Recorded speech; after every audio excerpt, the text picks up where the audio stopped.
नमस्कार, आप देख रहे हैं न्यूज बिहार नेशन।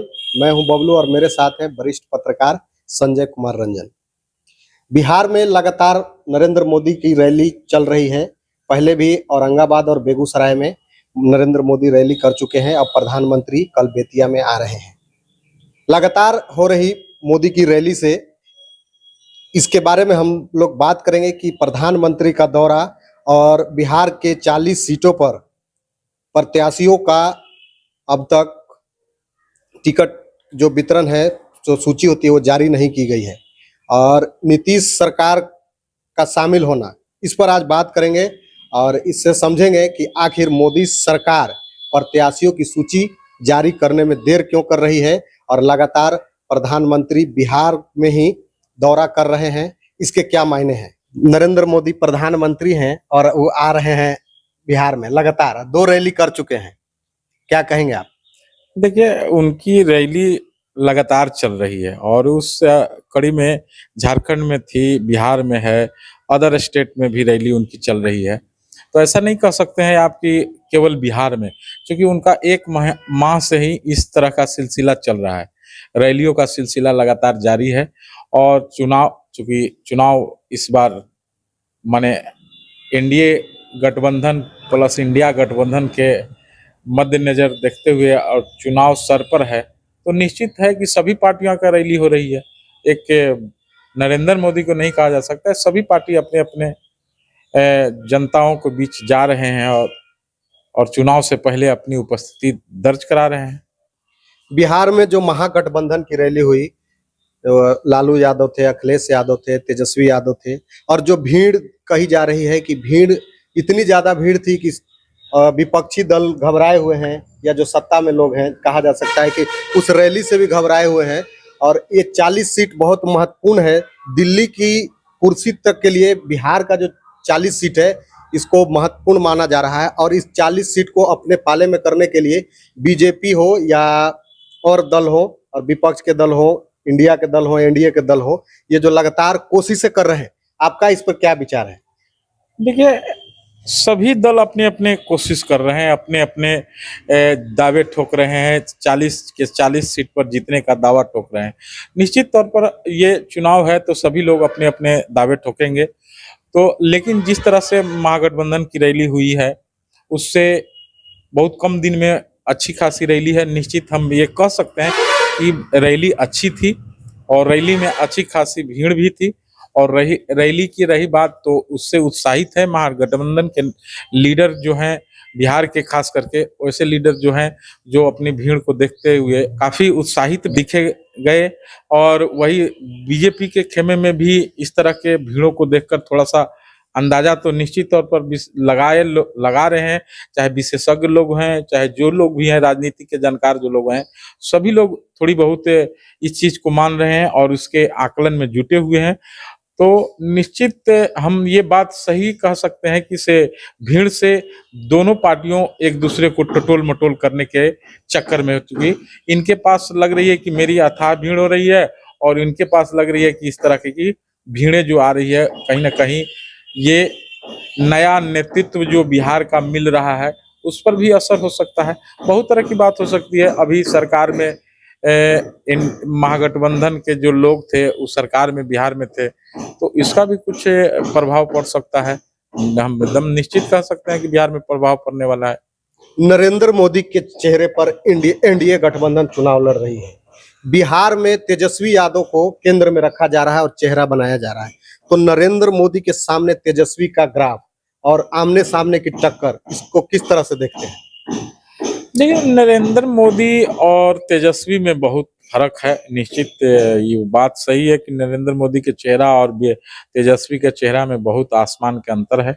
लेकिन जहां तक कि तेजस्वी का चेहरा एक उभरता हुआ चेहरा है, युवा चेहरा है और भारतीय जनता पार्टी का भी एक बहुत बड़े लीडर हैं नरेंद्र मोदी, जो प्रधानमंत्री हैं, और बिहार में इस तरह का कोई आगे लीडर नहीं है, महागठबंधन की तरफ से कोई लीडर नहीं है। तो तेजस्वी एक उभरता हुआ चेहरा है, तो निश्चित है कि टारगेट तेजस्वी ही रहेंगे। जैसे अभी लोकसभा चुनाव है, आने वाले जो विधानसभा के चुनाव होने वाले हैं, तो एक तरफ तो बिहार का केंद्र हो गया, केंद्र बिंदु पर तेजस्वी यादव चेहरा है, महागठबंधन की तरफ से, और विपक्षी दल से नीतीश कुमार चेहरा होंगे अमूमन विधानसभा चुनाव में, नरेंद्र मोदी तो वहां कहीं होंगे नहीं। तो जिस तरह से अभी नीतीश कुमार का ग्राफ गिरा है, तो क्या लगता है कि जो तेजस्वी अभी तैयारी कर रहे हैं, लोकसभा विधानसभा दोनों की तैयारी रख कर ही बीच में इनको लाया जा रहा है और बीच में केंद्र में रखा जा रहा है? देखिए, ये कहना जल्दबाजी होगी, क्योंकि विधानसभा में नीतीश कुमार चेहरा होंगे और तेजस्वी चेहरा होंगे, ये बहुत जल्दबाजी हम लोग डिसीजन नहीं ले सकते हैं कि चूंकि नीतीश कुमार चेहरा हो सकते हैं एनडीए गठबंधन का या तेजस्वी चेहरा हो सकते हैं, क्योंकि अभी तो लोकसभा चुनाव है। अभी तो लोकसभा चुनाव का में देख रहा है लोग, लोकसभा चुनाव में, और लोकसभा चुनाव के बाद भी कई तरह के कयास लगाए जा रहे हैं, लोगों में कयास लगा रहे हैं, गठबंधन में कयास लगाए जा रहे हैं, बहुत तरह की बात हो रही है। इससे अभी जल्दबाजी हम नहीं कर सकते हैं कि चेहरा हो सकते हैं विधानसभा में नीतीश कुमार और तेजस्वी। लोकसभा चुनाव को लेकर एक तरफ एनडीए में सीट को लेकर अब तक शेयरिंग की बात सामने आई है, तो अभी तक खटपट चल ही रहा है। इसमें चिराग पासवान, उपेंद्र कुशवाहा दोनों रैली में भी नहीं थे। मोदी जी की रैली जो हुई थी उसमें रैली में कहीं नहीं दिखाई दिए। तो ऐसा लगता है कि सीट को लेकर के पेच फंसेगी कहीं न कहीं एनडीए में। देखिए, जो बीजेपी की जो सूची जारी हुई है, पहली सूची जारी हुई है, 150 लोकसभा सीट की सूची जारी की गई है, लेकिन सभी स्टेट में कुछ न कुछ सीट जो सूची जो है वो जारी कर दी गई। बिहार में सूची नहीं जारी की गई है, तो इस पर सवाल तो थोड़ी सी खड़ा हो रही है कि आखिरकार बिहार के कई माने कुछ सीट पर भी, 2-4 सीट पर भी अगर अलाउंस हो जाती तो कुछ समझ में आते लोगों को, लेकिन बिहार का कोई एक भी सीट में का अलाउंस नहीं होना बीजेपी के तरफ से, तो निश्चित है कि कहीं अब पार्टी जो गठबंधन है उन लोगों के बीच में अभी तालमेल नहीं बैठ रही है। और प्रधानमंत्री का सभा भी हो रहा है बिहार में, तो उसमें चेहरा जो है चिराग पासवान, उपेंद्र कुशवाहा, इन लोग को उतना तहजील नहीं दी जा रही है जितना देना चाहिए, क्योंकि गठबंधन के लोग लीडर हैं ये लोग, और इनको मंच शेयर नहीं कर रहे हैं, तो कहीं ना कहीं जनता में गलत संदेश निश्चित है कि जा रही है।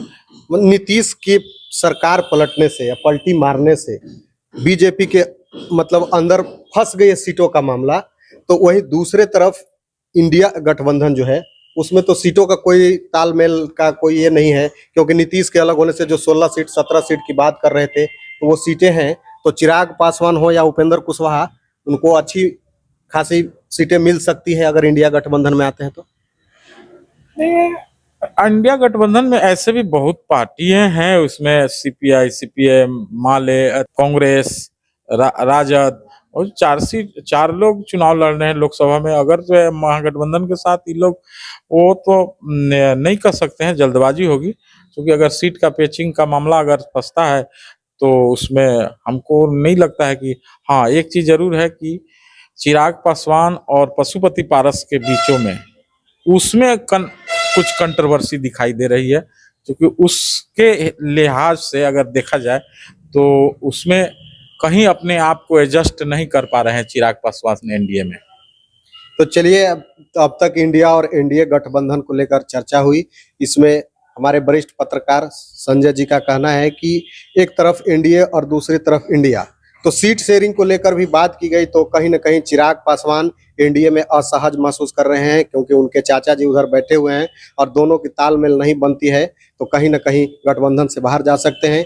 वहीं इंडिया गठबंधन में सीटों का कोई मामला नहीं है, तालमेल बनने वाला है, यहाँ सीटों की संख्या ज़्यादा है, तो चिराग पासवान अगर चाहें तो इधर से भी आ सकते हैं। मुकेश सहनी, उपेंद्र कुशवाहा के लिए भी दरवाजे खुले हुए हैं।